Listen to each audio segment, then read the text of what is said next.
2, 1. Okay, we are live. Welcome to this week's edition of Fights Unwrapped. I have with me my co-host Alec Carr to the right of me, and Dustin Hunt might be joining us a little bit later, but we'll see about that. My name is Monique Yip, and we are Fights Unwrapped, and we are going to talk about not only UFC Vegas 76, we're also going to talk about a few UFC headlines, a few UFC fight announcements that have been happening this week, and as well as PFL payouts as well. So, Alec, if you want to start off with, we always start off with our, promotions and our sponsorships. So go ahead and start off with that, please. All right, guys. It's been a while since I've done this, so if I'm rusty, I apologize. But as always, I know I just went back to the gym for the first time in 2 weeks, and I'm hurting, and I just ran out of RX hemp, so I'm pissed off. But the stuff is absolutely fantastic. It's great for muscle and pain, muscle recovery, pains and aches. It's absolutely fantastic stuff. And you know it is because Carlos Condit is an avid supporter of them. So make sure you guys go check out rxhemp.com and use rxhemp-usn to get 10% off your entire order. And for this weekend, this card, Monique, this card this weekend might be one of the most underrated cards all year. Yeah. I am so excited. So I know you're going to be, but everybody else, you better visit mybookie.ag to place your bets this weekend because it's going to be an absolute it's going to be nuts. It's going to be a fun card to watch. A lot of unpredictables, a lot of money to be made betting. So make sure you guys visit mybookie.ag and use promo code USN100 to double up on your first deposit. All right. Thank you, Alec Carr. So we have a few headlines to talk about, but we got to first talk about what the hell happened last weekend, because last weekend's card was freaking epic as per Alec Carr's assessment. We're talking about UFC Jacksonville, a few headlining, prelims and as well as main card bouts that were happening. Since Alec Carr, you brought this up, why don't you bring up the first bout that you were really impressed about? All right, so before we get into impressed, well, actually we can. Let's talk about the very first fight on the prelims, Dumas versus Brundage. Oh my God, Dumas, totally different fighter from when we saw last. I mean, even he had all of the announcers going, "Who is this guy? This is not the same guy we saw." There were reports that he was going to in his camp. He was only going to work on his wrestling. Absolutely different fighter. The last time we saw him, Monique, you and I had a recap show after that, and we straight up made fun of him for his lack of fight IQ. Yeah. Absolutely annihilated him because he looked like such a dumb fighter. But Dumas, if you ever watch this, man, keep up the work. You totally did a 180. You fought smart. Didn't overextend. Didn't try to do too much. Didn't go for the knockout. You were. I was just so thoroughly impressed. And then his ground game, Monique. I mean, the way he was transitioning. The way he was able to control the guard. I mean, he looked incredible in that fight. Do you have any comments on what you saw that fight? I mean, a lot of people were picking Brundage to win, and he got annihilated. Yeah, I mean, there's a couple of comments that I want to make about this fight. The first one is that when it comes to Cedric Dumas, of course, many people can talk about his past and about his domestic abuse charges and stuff like that. We don't want to go into that right now. The point is that in terms of fighting, the last fight he was in, he was kind of mentally charged out. He wasn't really into it mentally, that fight, according to him and his camp. So this fight, he had something to prove, and against someone like Brundage, who for some reason wasn't mentally in this fight, surprisingly, was very, very inactive, didn't really do much. They shot for the takedown, but didn't really do much after that, and then got reversed. as Dumas did in the fight. You know, with Brundage, like his corner. I don't know if you saw this, Alec Carr, but they zoomed in on his corner, and his corner was like, "Wake the fuck up! You know, this is what you've been working towards, and this could be gone in just 1 second if you don't fucking wake up and do what you have to do." And that's exactly what they had to say, and it was just very harsh. And one of the persons in the corner even said, like, "Do you want me to throw in the towel right now?" That's Yeah. exactly what they said. They exactly said that they's like, "You want me to throw in the towel in this fight?" And it was just very like disheartening to see that for someone like Brundage, who did work very hard to get to where he is in his career.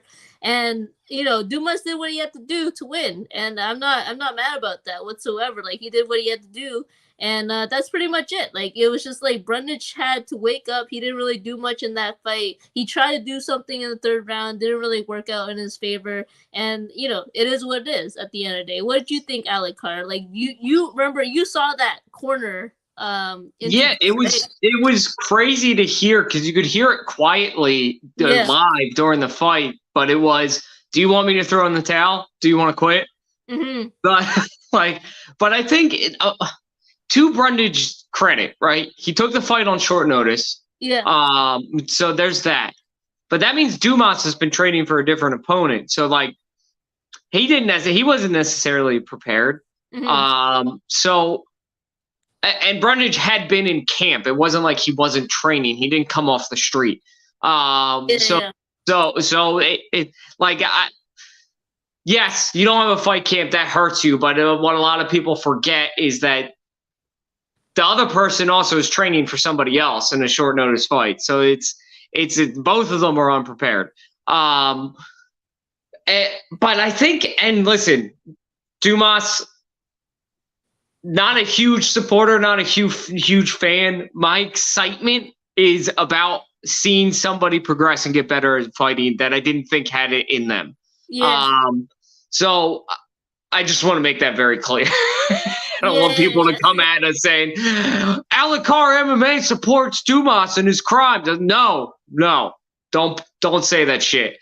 But I think Brundage was just so surprised. I mean, there came a point where I think he pulled guard twice in one round. Yep. And he thought, like, "Oh, I'll just pull guard and I'll submit him or whatever," because it's Dumas. He's not very smart. Dumas immediately turned that into his favor. I was shocked, and he kept going for that choke. It was like, Yeah. dude, it's not working. Stop going for it. So it was, yeah. I hate when corners do that, say stuff like that. Because it's like, dude, I'm in the middle of a fucking round. You're asking me if you want to throw in the towel. This guy's goddamn mauling me. I can't get anything done. How about in my corner, when at the end of the round, you actually give me some advice that I can use in the round in order not to be absolutely dominated. Like, that's where I go. Like, you watch GSP corners, you watch Jan's corners, you watch I can't even think, but the greats of all time, all their corners. I mean, they're speaking tactics in between rounds. Yeah. So I don't know. Now, Brundage is not. Listen, Cody Brundage. I know a lot of people really love him and thought he was going to be great, but he's just been a little disappointing. So anyway, that fight was just. It was starting off the night with like a surprise, and I was like just locked in. But then, Monique, we had Emmers versus Jenkins. Oh my god. And the fight was incredible. Non-stop action. Emmers Jenkins probably won the first round. I'll give him that. I give him. But then Emmers just took total control of the entire fight. He did. Like, his jab was there. Like, he was just, firing some combinations, and they were hidden. I just think that, like, it's funny because I had Jenkins winning the rounds, the whole fight, so I'm not, like, super sad about what happened. But obviously, I even know that it was a robbery on Emmers. Like, it's just, when I heard the announcement, I was like, are you kidding me right now? Even I didn't, like, think that was going to go Jenkins' way. So, it's just disappointing, like the judging that's happening. Like, so what do you want to say, Alikar? Yeah. I was just gonna say I've never seen it. I want your comments on this, so I'll say, and then you can keep talking. But um, I have never heard announcers at a fight be so shocked Hmm. of a result. I mean, Yeah. I too. The entire crowd went silent. They were like, "Wait, what?" Yeah. um, so I mean, they were even saying this doesn't make any sense. They were just going on and on about, and one of them even said that's judges for you in 2023, I think. So, yeah, I just what else do you think about that? What do you think about the comments of, because a lot of people are critiquing the announcers for not blindly supporting them, which is just stupid. But I thought they did a very good job handling it. What do you think about that? No, I think they did a good job handling it, and if like obviously it was such an early card. If anyone didn't know, this prelim card started at 11:30 a.m. Eastern time, which is where Jacksonville is in the world. So, it was just, if anybody did not wake up after the first fight, they definitely woke up after that fight. Especially because of the result. So I think they did a good job. Like the announcers did a good job handling it. I mean, like if they were shocked, they were shocked. It's human reaction. It is what it is. We were shocked. I was shocked. That's for sure. I was like, I didn't think my bet was gonna hit. But it did.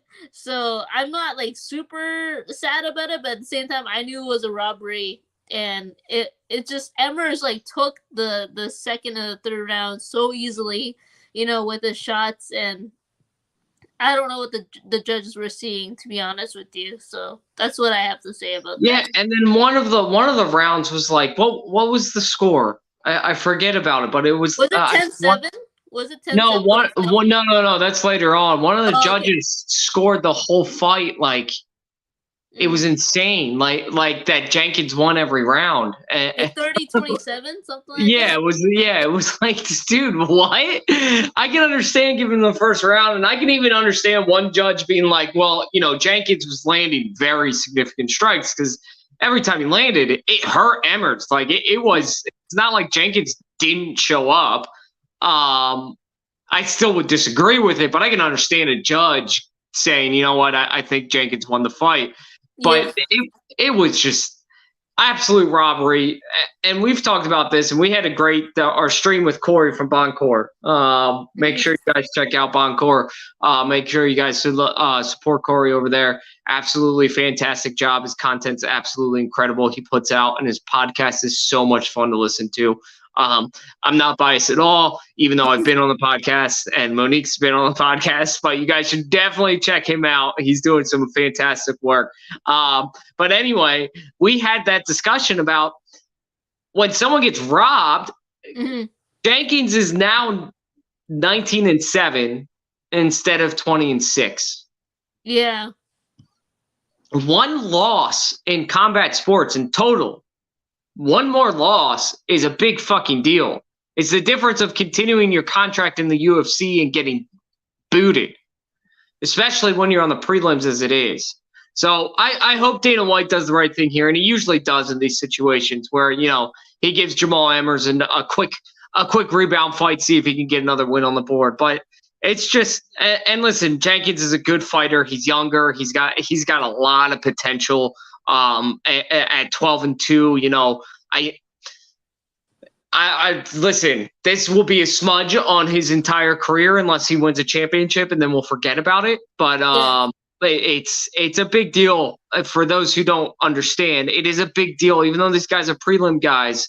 It's a big deal to get a win stolen from you, because this could easily be Emmers out of the UFC, which would be so fucked up. Anyway, on to the next crazy fight in the prelims. Trevor Peek versus Mariscal. Oh my gosh. What can we say about this fight, Monique? Some of the worst. Trevor Peek. I love watching him fight because he tries to end the fight on every punch. every single punch. He's trying to put you out. And if he could just, if someone, this is why fight IQ, Monique and I always talk about this. This is why fight IQ is so important. And this is why we always bring it up in fights. Because if Trevor Peek, and again, man, I love watching you fight, but if you could just fight a little bit smarter, you would be a big problem in the UFC. Just a little bit smarter. Stop throwing standing hammer fists, dude. They don't work. They don't work. But I gotta say, Mariscal, that was his debut, right? His UFC debut. Do you remember? I think you're right. Um, If I'm not mistaken. I'm checking real quick. I got it pulled up real fast. Yes, that was his UFC debut. Yeah. He put on a fucking show. I mean, he looked so good, so crisp. Granted, Peak didn't look the best, but he looked so good. He was taking, because Peak landed, Monique. He landed clean a couple of times, and Mariscal was right there. So, what are your thoughts on a swing from the hip? I'm giving him a new nickname. Swing from the hip. It's the hip. Peak. Here's the thing. I love his tenacity. I love his heart and his will to go out there to fight. But like you said, he didn't fight with much good fight IQ, as we like to talk about on this show, and how important it is when it comes to actually winning a fight, you know? And it just sucks because his last performance, even though he didn't have the best technique, you know, he saw an opportunity and he went after it, and he got that opportunity with his last fight. And it's just like this kind of exposed him a little bit, that he has to work on his fight IQ, that he can't just land those punches like you just said, because, like, you know, some people just eat them and they don't fall down. And that's exactly what happened in this fight. And, you know, at the end of the day, you know, there's just so much room for improvement when it comes to Trevor Peek. And I saw that. I knew that going into this fight, that, you know, he wasn't the crisp, sharpest kind of weapon in the arsenal when it comes to, like, fighters and their technique.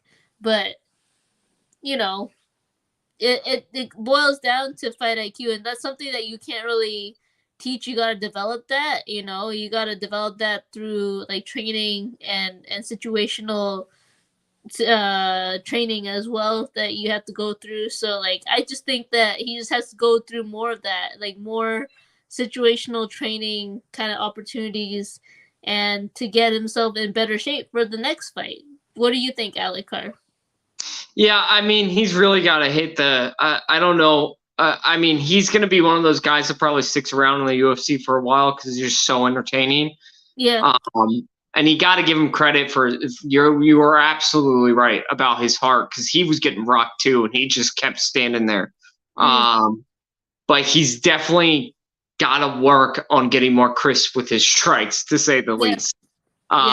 So very entertaining fight, very one-sided, but very entertaining fight. Moving on, Tabitha Ritchie, there's not much to talk about this. She just continues now on her 4-fight win streak.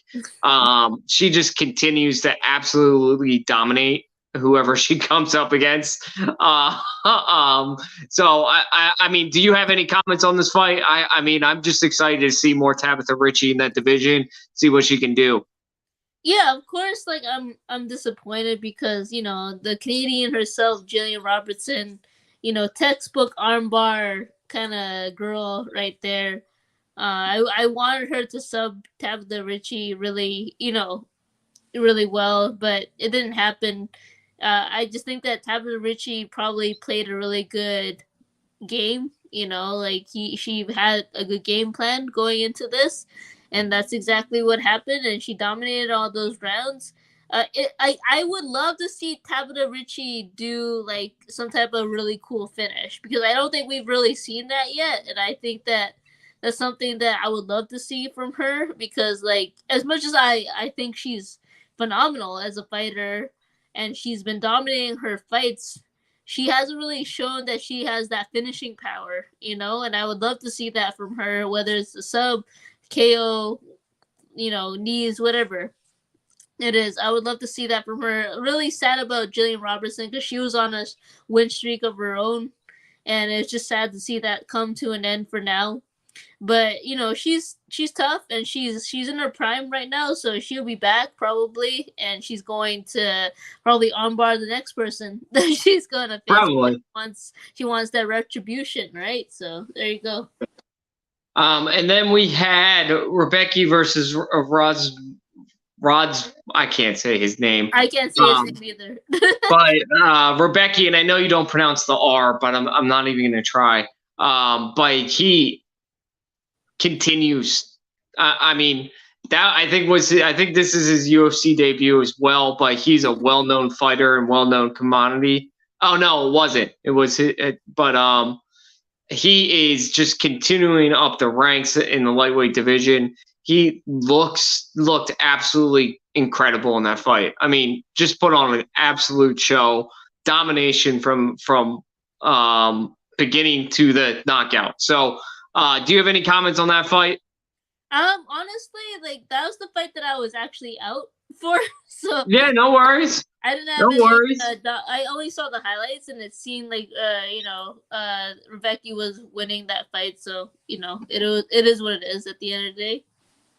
Yeah. Then I think we can skip the Randy Brown fight. Oh, let's not talk about that, please. That was the upsetting fight of the entire card. Especially since it was Randy Brown, so you're expecting a show, just didn't get it. Yep. Just get it. And maybe probably didn't deserve the win. Anyway, we're moving on. Then we had Neil Magny versus Philip Rowe. And I want to talk about this because, there's a fighter later on that switched camps before the fight. Mm-hmm. And absolutely genius. David Onama switched camps before this fight. Mm-hmm. Absolutely genius move. He moved. I think it was in Colorado, so he's at elevation with a much more well-known camp, so that he could get actual, real, legit professional training. Bill Bro, switch your camp. You got to switch your camp. You are way too talented. Yeah. And leading into this fight, you were talking about how well prepared you are. You know what Neil Magny's going to do. He's going to try to put you against the cage. He's going to try to grind you out because that's what Neil Magny does. He turns the fight into a snooze fest. Philip Rowe, you just try to out Neil Magny. Yeah. Your camp clearly told you this is what you should do. And if that's true, dumbest advice you could get. Mm-hmm. Neil Magny is an absolute. Listen, he's boring. I get it, but it takes a lot of talent to be that boring in a very exciting sport. Philip Rowe has good hands. He wasn't throwing. He was just looking for the clinch. And I'm sure Neil Magny was like, "What's happening right now? No one looks for the clinch on me because I just reverse it and put you up against the cage and grind you out until the end of the round." It's just a shame because Philip Rowe is so damn talented. And they're calling it the main event of the prelims now, right? Like, to be on the main event of the prelim and be able to show your skill against a top flight fighter like Neil Magny, who has no business being on the prelims at all, and to put up such a sad performance like that, man, you're better than that, Philip Rowe. I know you are. Please switch camps. Those are my comments. What are your comments on that fight? Well, okay, it reminds me of this time where my partner Kevin Wheeler, he had a super fight coming up, and he was really focusing on working on defending Barambolos because his opponent was very much like, that's his game plan, is to do Barambolos. But it's funny because when it came to the super fight time, Kevin Wheeler had to defend just him trying to pass his guard. And that's his game plan. Like, nobody can pass my partner's guard for the life of them.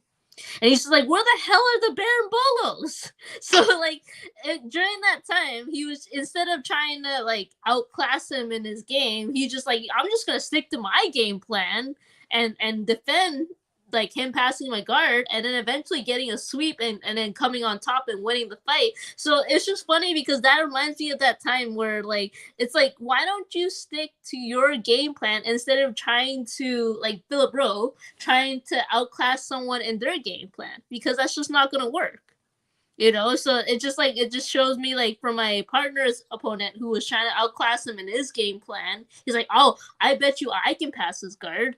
And that's not the case. That doesn't work that way. It's just like, you gotta stick to your own game plan. He didn't do that during that fight, and that's why Philip Rowe lost that fight. Neil Magny demolished him, in the clinch and other situations as well. So it just reminds me of that kind of situational, like, it's like fight IQ, you know what I'm saying? Yeah. Like fight IQ, it's game plan, it's everything like that. It's just like reminds me of that situation that happened with my partner. So Yeah, it's just annoying because I've seen Philip Rowe fight, and he yeah, is a smart fighter. So he's so good. Yeah, he's it really was just so clearly a bad camp. yeah. Like the worst possible camp he could have leading into a Neil Magny fight. You need to fire them and go to a new gym because you have too much talent to waste. I don't want to see you go to PFL, and we'll talk about that in a second. Oh my god. I don't want to see you go to PFL and make no money, even though they all make more money than everybody in the UFC, according to those fighters. Anyway, moving on. Let's move on to the main card. We'll kind of breeze through these, but these are worth mentioning. Brandon Allen wins again. Hey, absolutely destroys Bruno Silva. I mean, Brandon Allen.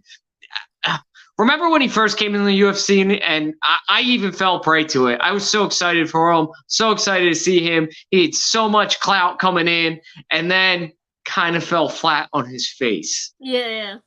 Mm-hmm. I think he's still only 27 years old, though, or something like that. Yeah. So he's still very young, and man, has he made up for how he started in the UFC. He just keeps putting on a show. I think all of his life, he's on a 5-win streak, I think, if I remember correctly, and all of them ended in finishes. Totally outclasses Bruno Silva. Brandon Allen is coming. He called out Izzy, which is a bit too early. But he did make a fair point that where is Izzy going to beat me? Well, obviously Izzy's going to beat you in striking, but you could clearly take him down whenever you wanted to. So I just can't wait to see who he fights next. Who do you think Brandon Allen's going to fight next in the middleweight division? Who do you got? That's hard, man. Like, I feel like everybody in the middleweight division has somebody that they're gonna fight. You know what I'm saying? Like, that's really... I got a name for you. What's the name? Roman Dolidze. Oh wait, didn't they call him out or something? I think he did mention him. His post-fight speech was terrible. I love Brandon Allen, but don't do that again. That was awful. But I think Roman Dolidze would be a fantastic fight. Would be really entertaining. You got Roman's elite kickboxing versus Brandon Allen just being good everywhere. Everywhere. Yeah. It's just it's a good name for him to fight against. I think that's the perfect. Now, it's not lifting him into the rankings. I mean, he would only go up 2 rankings theoretically, but I think it's just a great fight for both of them. Because if Dolidze wins, he probably gets bumped up to 8 or 7 with how Brandon Allen is fighting right now. Yeah. I mean, like, I think that they might skyrocket Brandon Allen and face somebody that's higher ranked. I'm not 100% sure who. It'd be funny if he faced someone like Khamzat. Like, Khamzat, I don't know what the fuck Khamzat is, but... He don't want that. You don't want that. I don't want that, but I'm just saying, like, I feel like because he's on this, like, 5-fight or 6-fight win streak right now, it's just, like he might get that opportunity because Khamzat is one of the only people that I know that doesn't have a a partner besides Roman, and Roman, like you said, Listen, could only just skyrocket him 2 rankings above, right? So, I just got to say this. mm-hmm, Hazmat Chimaev has accepted 3 fights. mm-hmm. 3 now. I don't know what happened with the Usman fight. It sounds like they're still working on it and trying to make it happen. The question is it at 170? Is it at 185? That's where it is right now, because Usman doesn't want to go up in weight, but he wants to fight Hazmat, and Dana doesn't want to schedule Hazmat for 170. I think they should just schedule for 170 and have it done. Hazmat versus, and listen, I just got done saying I love Brandon Allen. That would be a very bad fight for him to take. Mm-hmm. Brandon Allen's good everywhere. He's good. He's solid everywhere.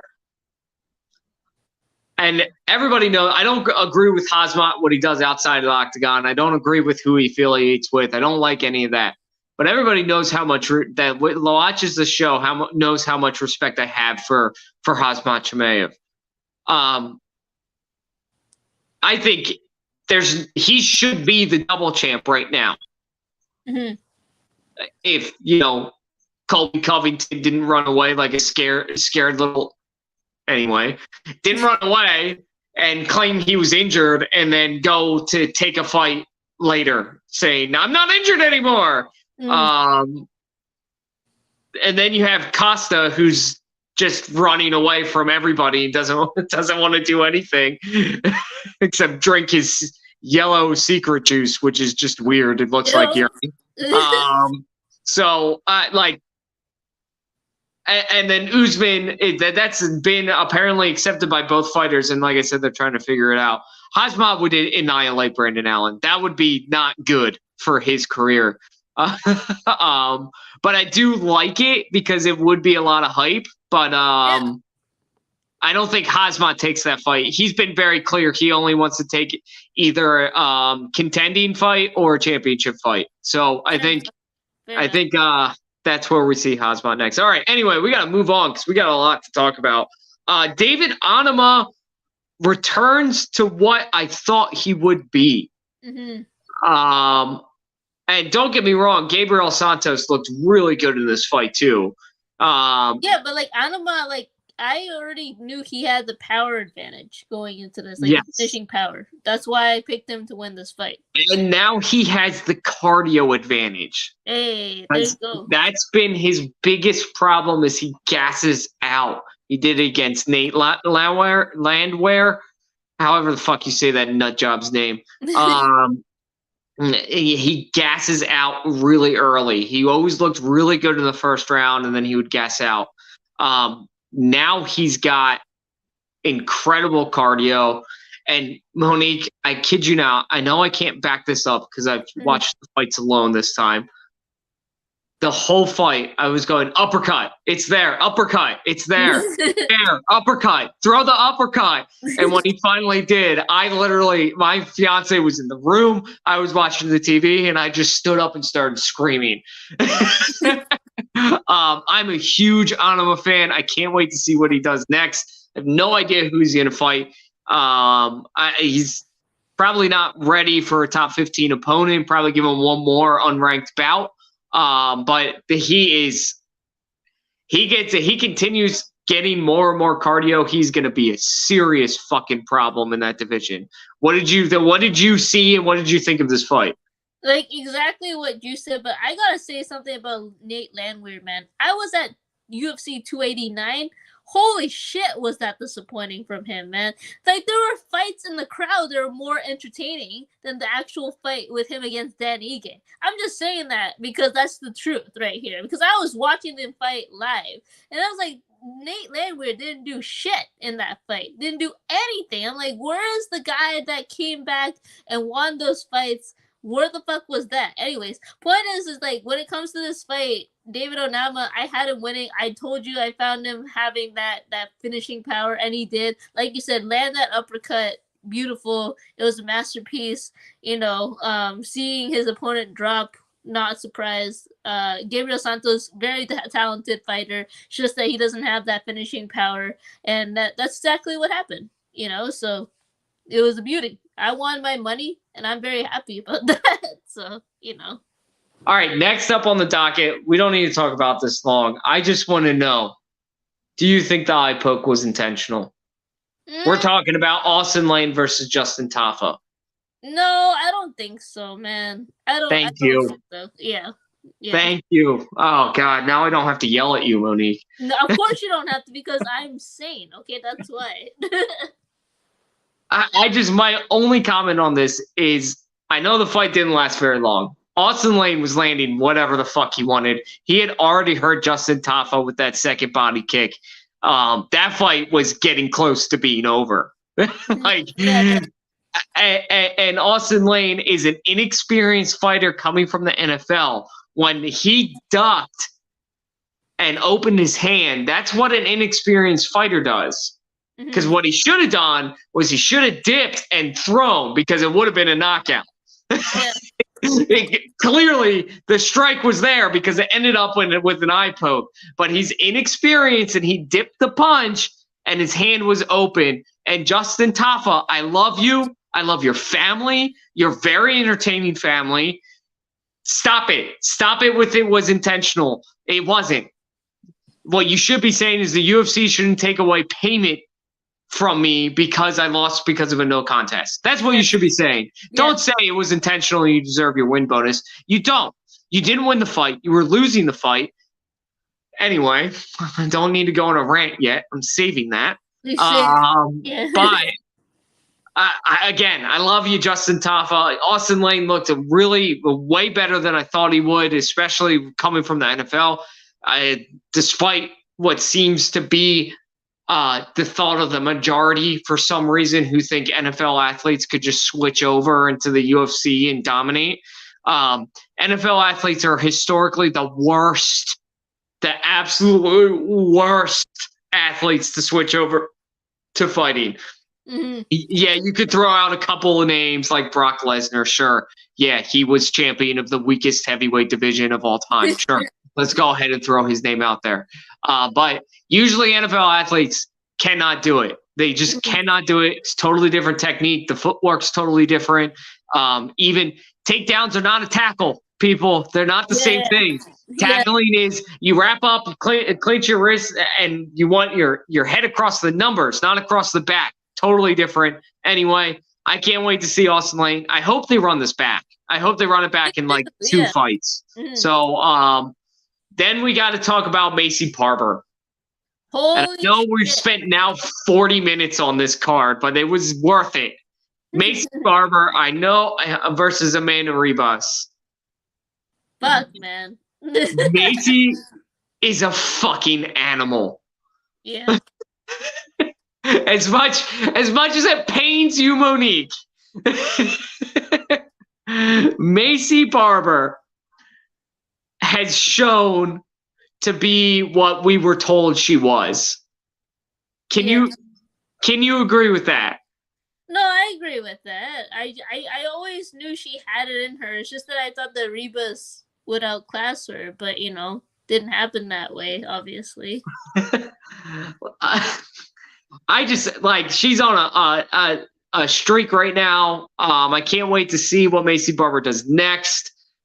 I also, I'm a big fan of Amanda Ribas as well. So I hope I think she's going to bounce back from this quickly. It's annoying because she did just lost to Shukagan, beat, and then had a win and now loses to Macy Barber. Now she's, to the casual starting to look inconsistent. That's not true. Amanda Ribas. Oh, my computer's trying to play a video. Sorry. Amanda Ribas is really fucking good. So for Macy Barber to go out there and dominate that fight the way she did, yes, Ribas landed and she hurt Macy Barber and made her bleed pretty profusely from her nose. But Macy Barber, let's not get it twisted. She absolutely dominated in that fight. Next up, the main event. And Monique, can we listen? Topira is a beast. Actually, I want to get your thoughts on this first. What did you think about this main event? Like, it really, honestly, Alec Carr, it didn't surprise me as much as Josh Emmett is a tough motherfucker as he is. You know, he's clearly super durable and he has a lot of heart. But I knew that Tapura was gonna win this fight. It was not like anything surprising to me. What do you think about the fight? Because like for me, it didn't really like scream, shock or surprise to me because I already knew the outcome that was gonna happen. Yeah, me too. A lot of people were trying to side with Josh Emmett on this, because I get it. He's beloved. He has a great story. Mm-hmm. Um, I understand his draw, but I have a thing with who fighters I feel are overrated. I don't care about what their story is. If they're an overrated fighter, you're kind of on my shit list. And Topira, I don't want to take anything away from his performance because he put on a fucking show. He looked great. His boxing defense, his boxing offense was incredible. He was willing to stay in the pocket with someone like Josh Emmett because he knew he was far superior technically than Josh Emmett. But I've said this a million times. Josh Emmett might be the most overrated fighter in this division. Yeah. He doesn't throw many combos. He lunges in with his chin way up in the air and throws looping punches. So I think I just hope we can all agree Topira put on a show, but maybe Josh Emmett is a little bit overrated. Let's stop it with this. Topira is the greatest boxer in UFC history, guys. No, what the fuck? Who said that, man? He's not. Yeah. And I even saw somebody say if Topira focused on boxing for a year, he'd be a champion. No, he would not. No, you can't compare him to like Max Holloway, who's one of the best boxers ever. Like, come on, man. Right. Mm-hmm. MMA boxing is totally different than actual boxing too. Yeah. The hand speed is different. The footwork's different. The way you throw a punch is different. The way you guard is different. The way you block is different. It's different. Topira put on a show, and he looked very, very crisp and good, and I can't wait to see his next fight, who I hope is against Maxwell Holloway or Arnold. I would love that, man. I would love that. Yeah, that would be great. Mm-hmm. But let's just calm down a little bit and realize that Josh Emmett is a horrible matchup. Well, Topira is a horrible to have a crisp boxer, MMA boxer across from you when you're known for lunging and throwing very powerful, very fast punches. You're gonna get tagged. You're gonna get pieced up, and that's exactly what happened. All right, so we're finally done with that card, which was fantastic. Again, I'm so glad we spent as much time as we did on it. But we're going to go into the next headline, which is PFL 6 payouts. Monique, I'm scared. I'm going to go over some of these payouts with you, and then I'm going to hand it off to you because I need to calm down. Okay. So we had, now remember, we're in the playoffs. So you had Lamar Brown, $3,000 in the playoffs. Abdullah, $40,000. Mike Bradley, $3,000. Brian Zucher, I think that's how you say his name, $19,000. So Wally, $50,000. Renfro, $20,000. I'm going as fast as I can. Alex Martinez, $22,000. Bruno Miranda, $26,000.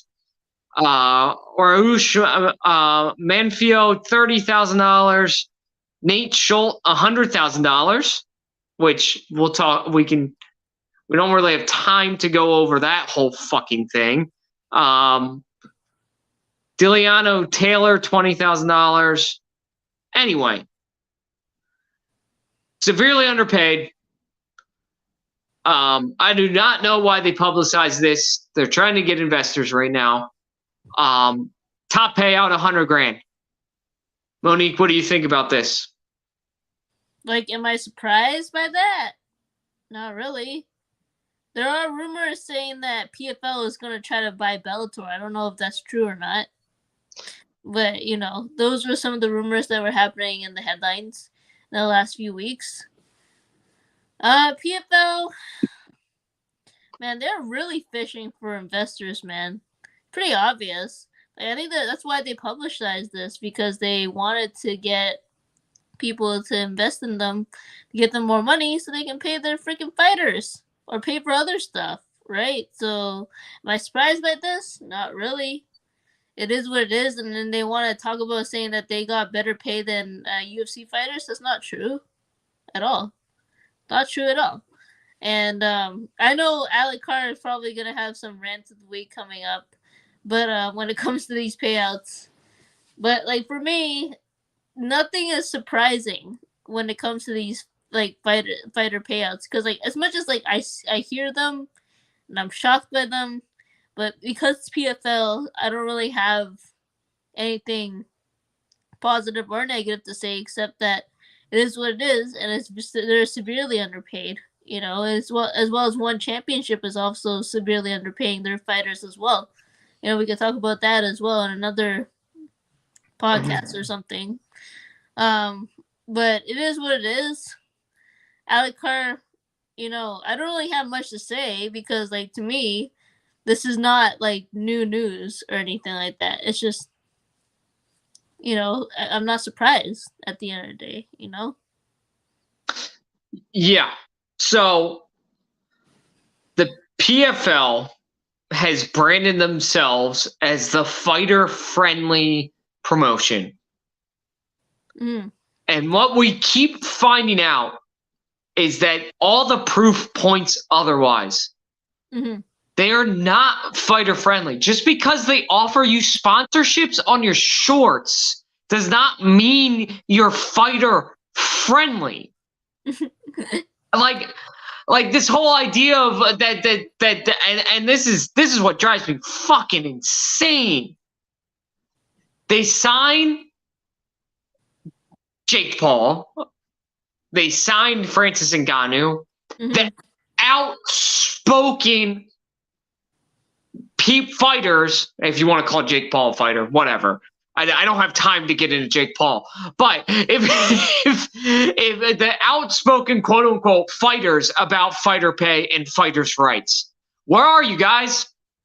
Where are you? Where's Francis Ngannou?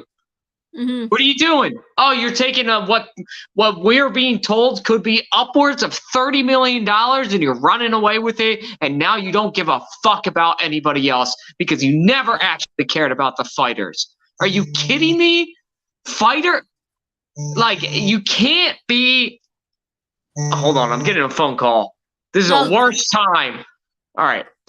You can't claim that you're the fighter-friendly promotion and then publish nonsense like this.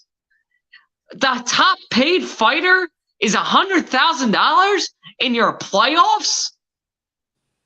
I mean, I just don't understand. Now I understand.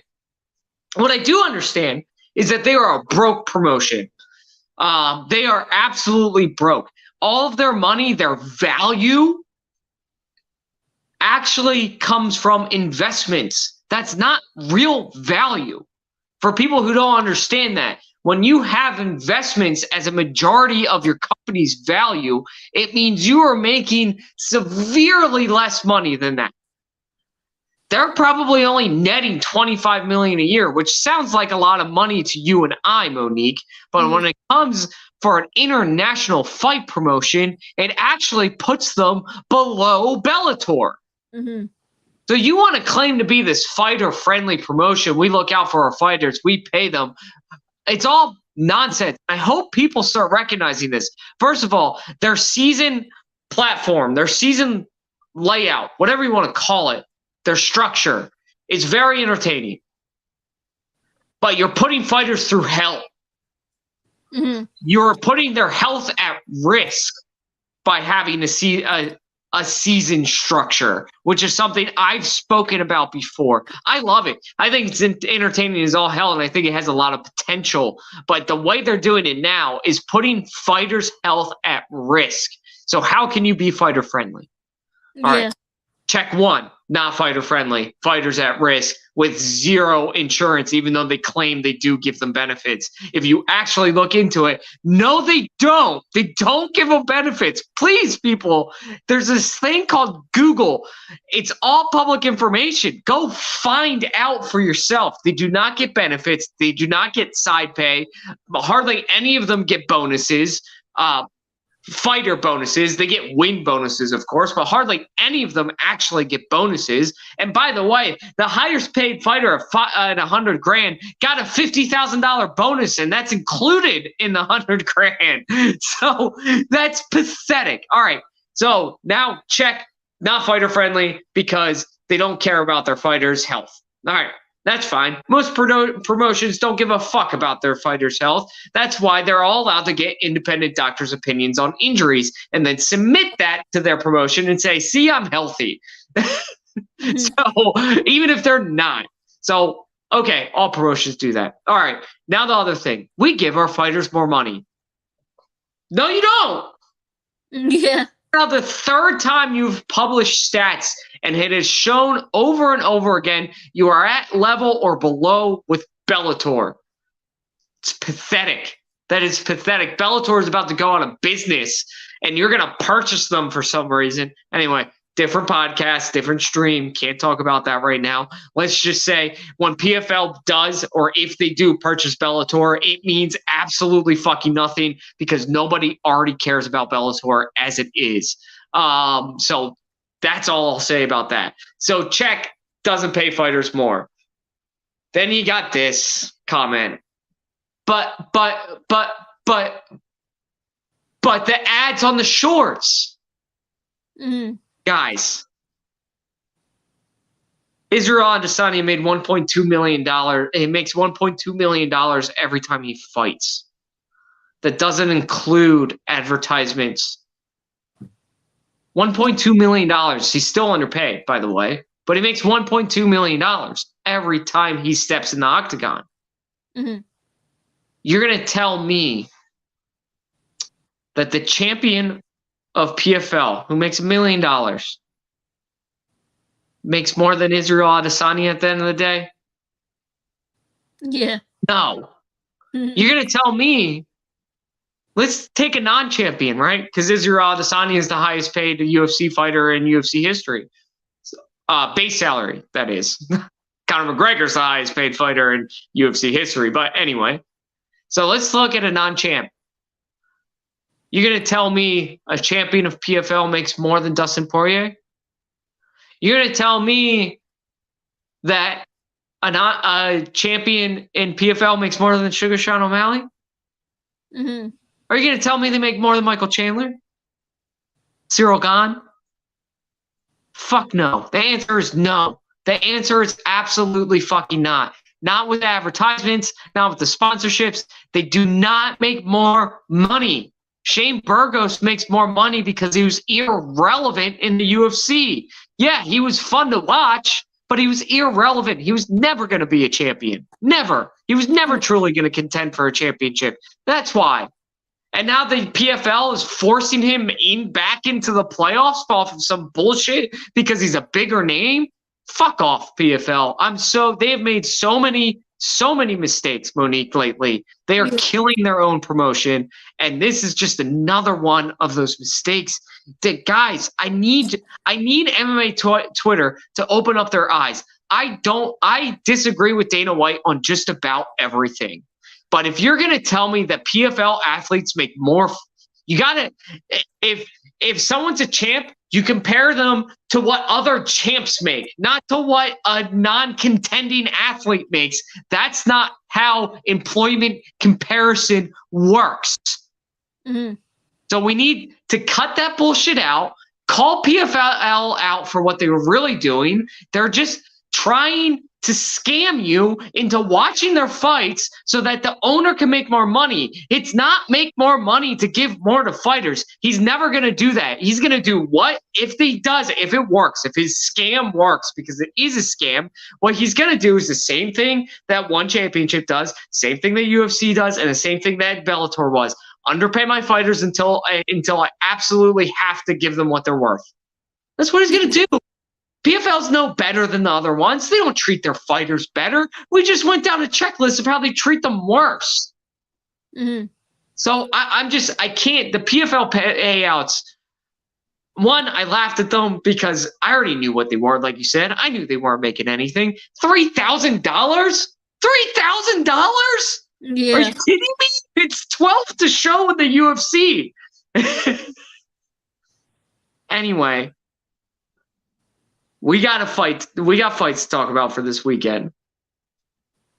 But I really hope that MMA Twitter and just MMA fans around the world start understanding that the PFL and Bellator, One Championship's different, but PFL and Bellator are full of shit. And their fighters are full of shit. And it's not even on purpose.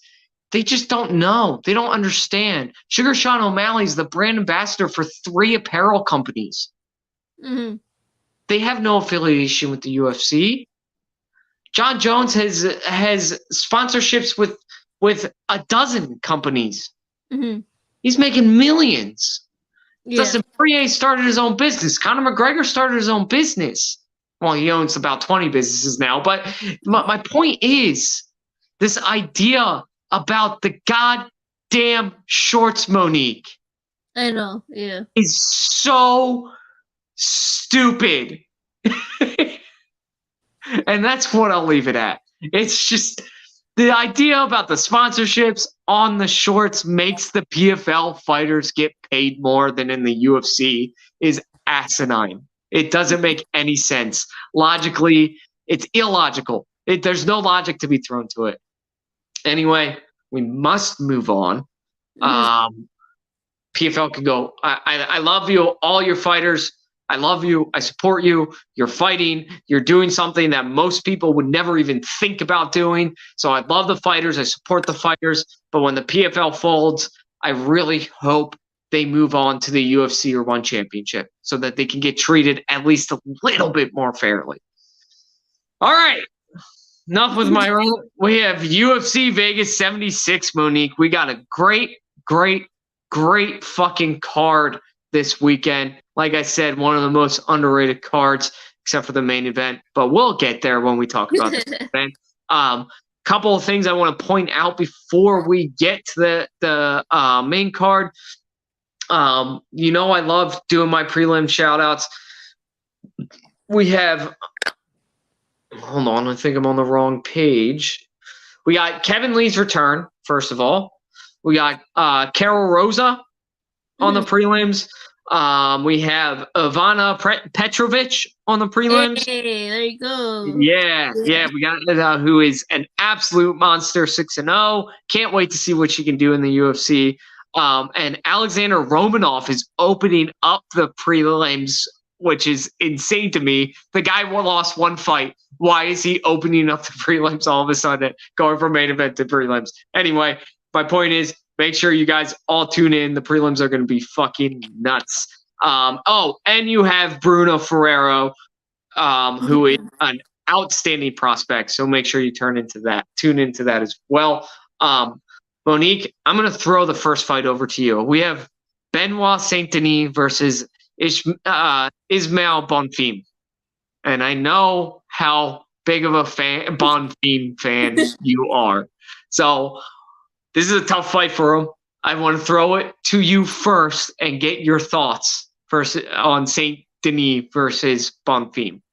Yeah, okay. You're right.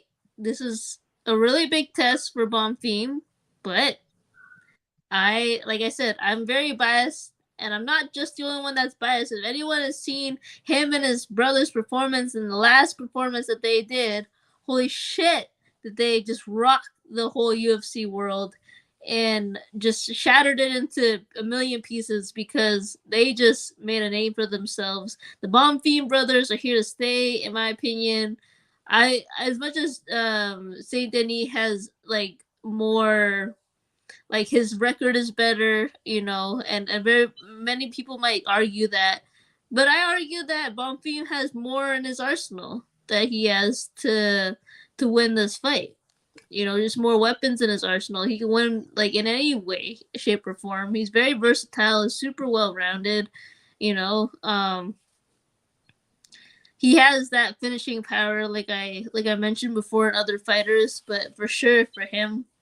So I like Ishmael better than his brother, to be honest with you, and I definitely think he's gonna win this fight. What about you, Alikar? I'm gonna disagree with you on Okay. this one. Benoit Saint Denis, since his disappointing performance in 2021 against Zaletsky, has just gone back to being the absolute monster that he is. I mean, we're talking about a guy that can knock you out with one punch, and also, oh, by the way, 1, 2, 3, 4, 5, 6, 7 submissions on his professional record. Um, Now, I might be biased, but I love Ishmael too. And Ishmael, you're absolutely right. Ishmael is definitely the better brother. I love them both, but Ishmael is definitely the better of the two. And don't get me wrong, he could win this fight. I'm not saying, but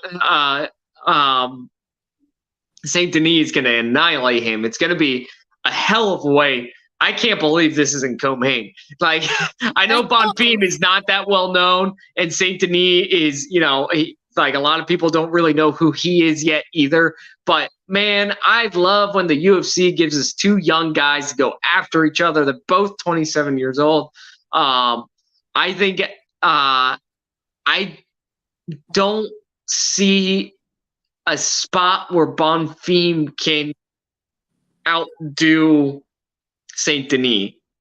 So I disagree. I disagree with you on that. I think if this goes to the ground, it's definitely Saint Denis' fight. He's a better wrestler. I know Bonfim is his high level Brazilian Jiu Jitsu, but Saint Denis is he's got his own Brazilian Jiu Jitsu and he's a great wrestler. So I think that this one goes to the distance.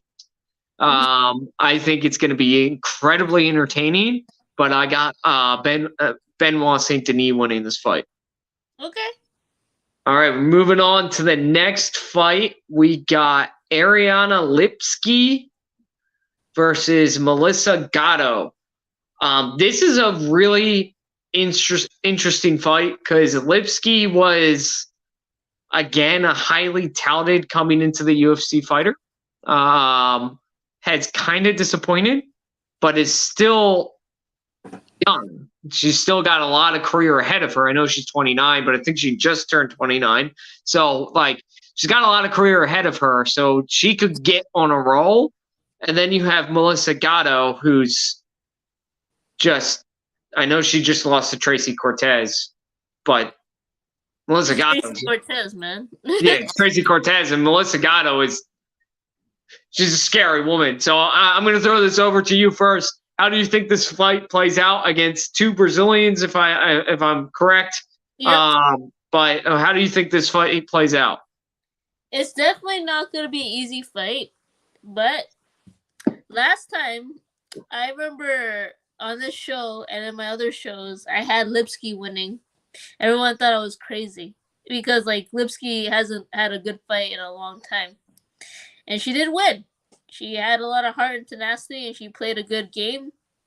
And I think that's what's going to prevail in this fight as well for Lipski, is because I think she has that experience that Gatto doesn't have. Like, she did, yeah, of course she faced Tracy Cortez. That's an amazing fighter to go against. But Lipsky has fought so many other great fighters as well in the UFC, and I think that that's going to be her advantage going into this fight, is that she has that experience going into it. I think she knows her game a little bit better. I think she's perfected it a little bit better, especially during the last fight that we saw, which surprised the hell out of so many people, including you, Alekar, including Dustin, who didn't really have Lipsky going into that fight.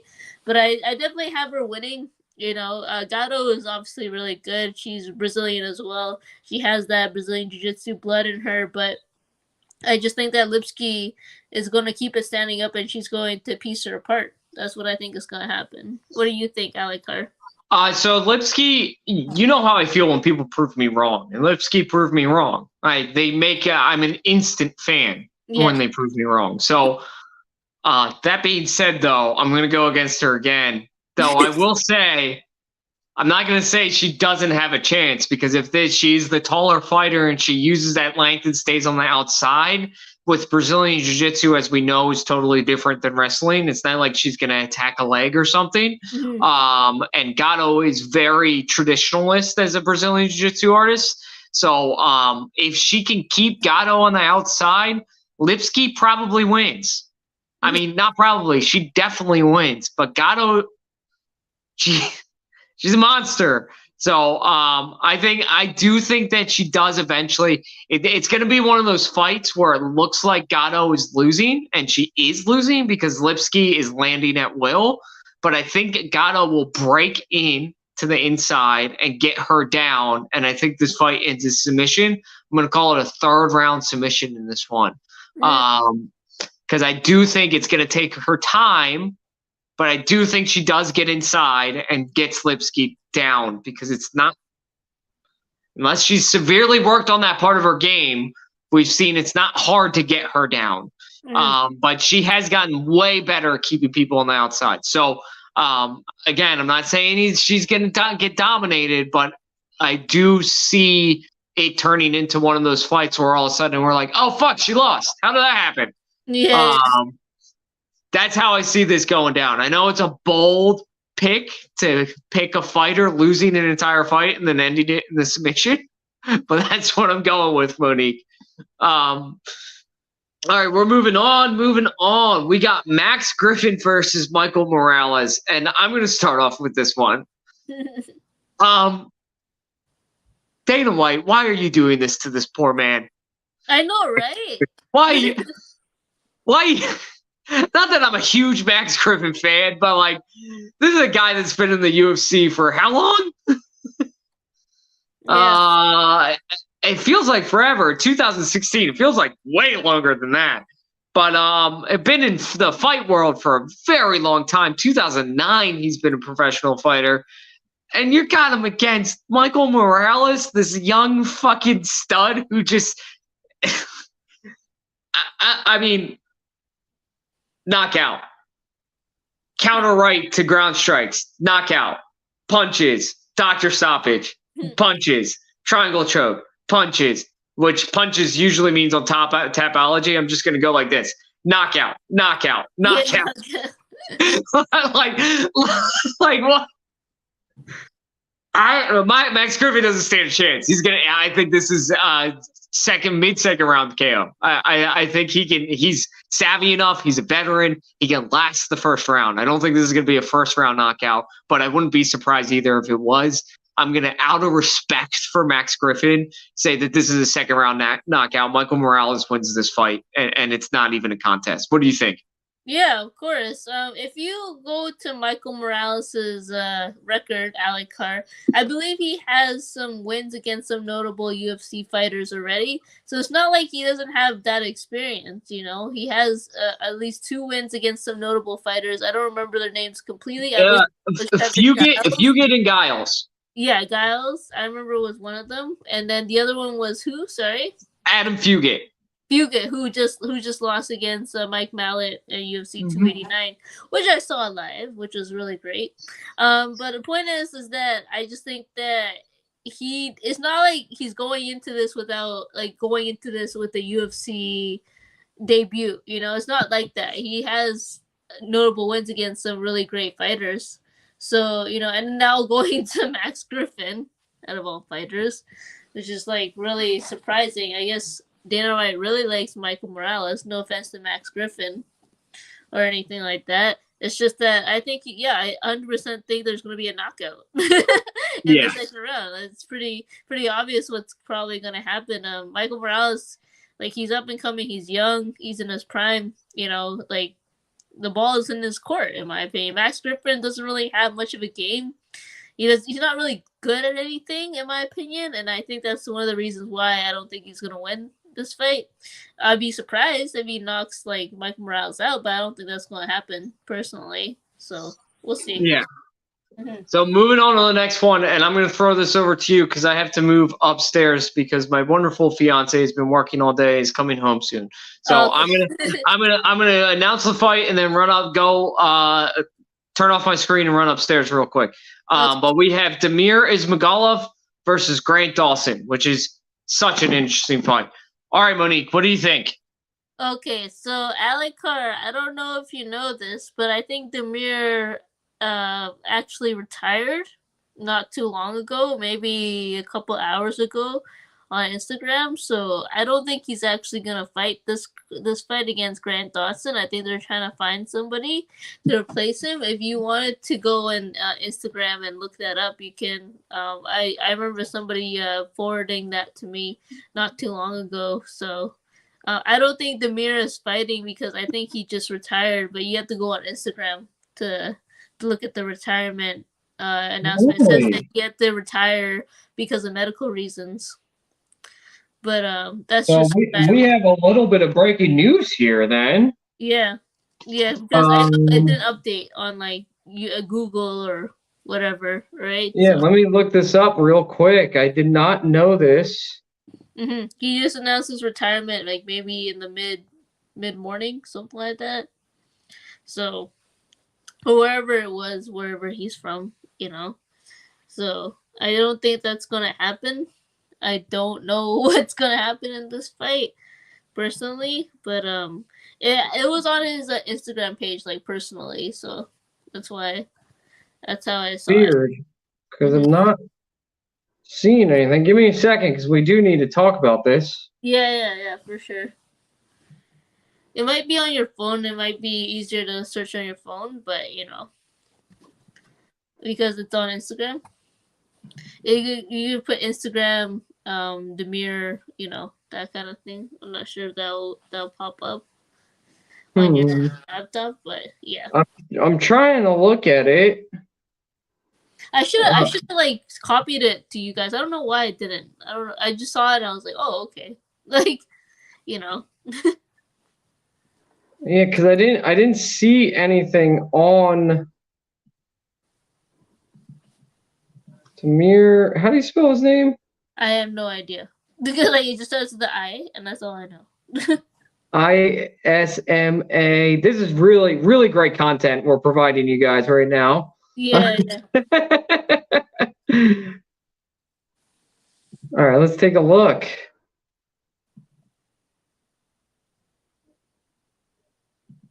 Okay. Gotta click through a bunch of things. Hold on. Because I know he retired in January. Yeah, I don't see anything on his Instagram. No? Okay. Maybe it's like on a story or something, but either way, if this fight is going down, I have Grant Dawson winning. Yes. So 21 minutes ago, he posted the UFC Vegas, July 1st, 2023. Again, that was 21 minutes ago. So it looks like he is fighting. I don't know where that was. Yeah, I have no idea. Maybe it was like some type of clickbait or something, but I'm not sure. But it was from his Instagram, so it's very like weird if it was. Maybe he got cleared. You never know. You just I don't know, but let's act like the fight's happening. Because it sounds like it probably is. It could be one of those things too where he tried to pull out and Dana was like, dude, no, fuck you. Yeah. because he did. If you remember, the interesting thing about this is in January after his let's take a look. His loss, he lost to Sarkisian in January, and after that, he announced his retirement in the octagon. But then said like a few months later that he was coming back to fight Grant Dawson. So I listen. If he retired, he retired. But I think we should cover this like he isn't, and just cover the fight. If it doesn't happen, it doesn't happen, and then we look like idiots. But whatever. Um, so let's just act like this fight is happening. If it is, how do you see this going down?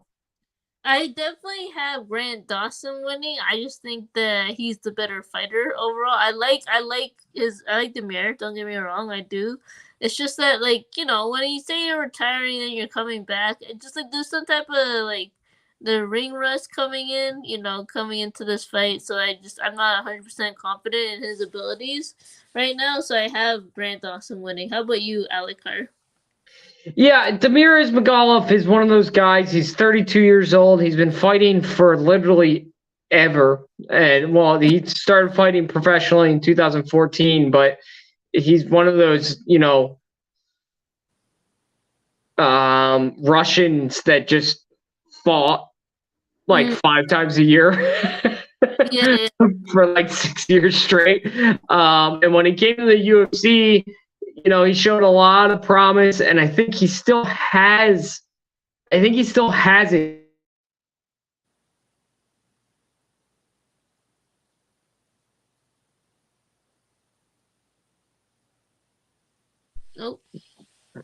Oh, we're still here. We're still here. Yeah, that's nothing to be ashamed of. So maybe he just went back to his camp and realized, you know what, I lost to one of the best fighters in the division. It's not that big of a deal. Let's refocus and focus on Grant Dawson.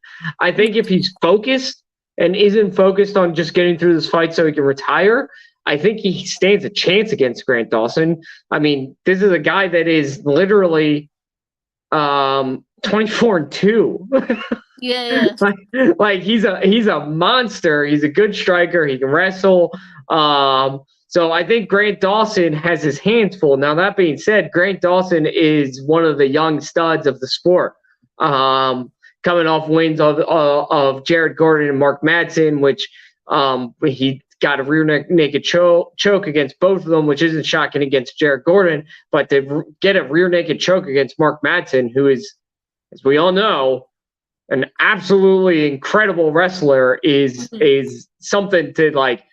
I would have gotten a plaque made and put it on my wall. Yeah. So this fight's really interesting. I do think Grant Dawson wins out because at the end of the day, it sounded like Demir was done with fighting. And when you are done with fighting and then you get in another fight, the first time you get punched in the face is a lot different. Yeah. It makes you go, this is why I wanted to fucking quit. Why am I here?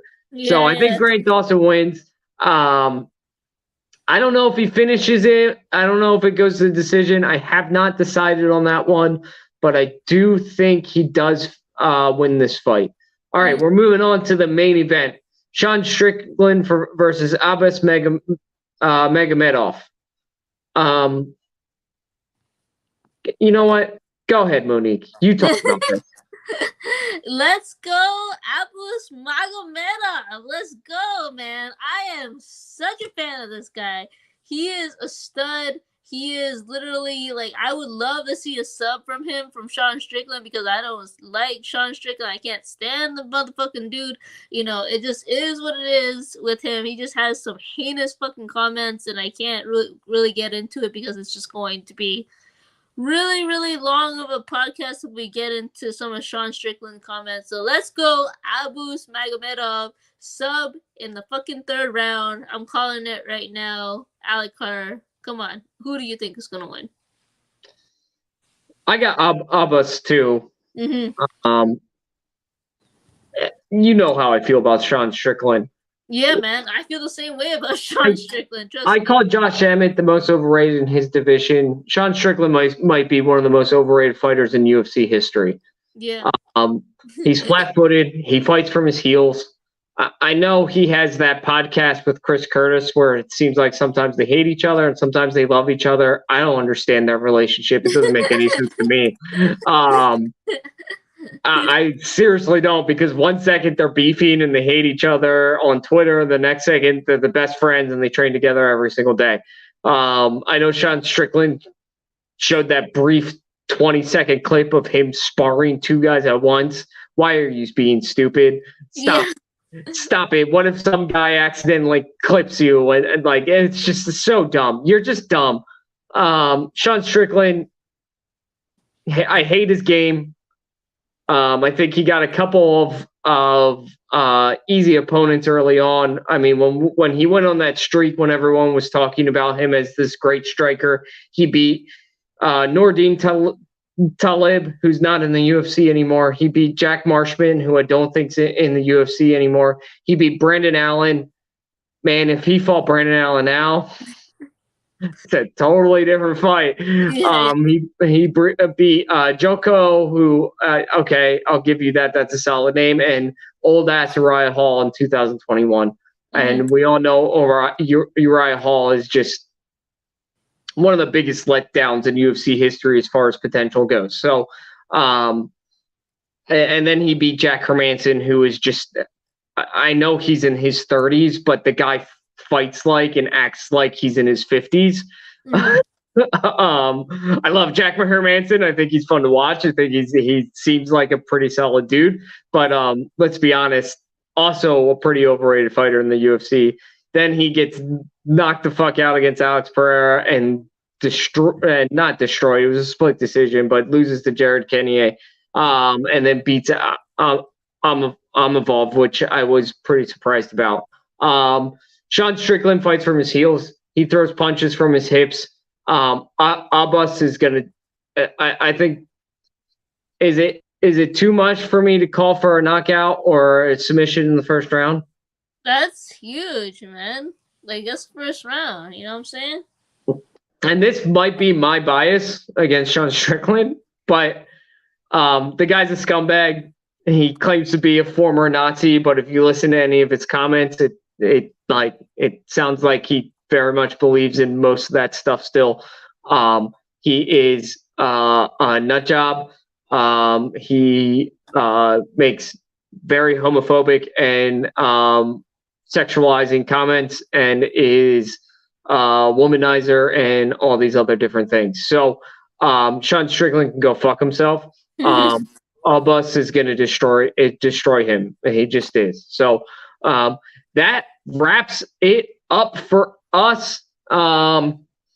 We are glad that we could come back. July 8th is the great UFC 290. That's what we have coming up. So you best believe we're going to be covering that. You got Volkanovski versus Rodriguez. Volkanovski's going to destroy him. We have Moreno versus Pantoja. Whitaker against Duplessis.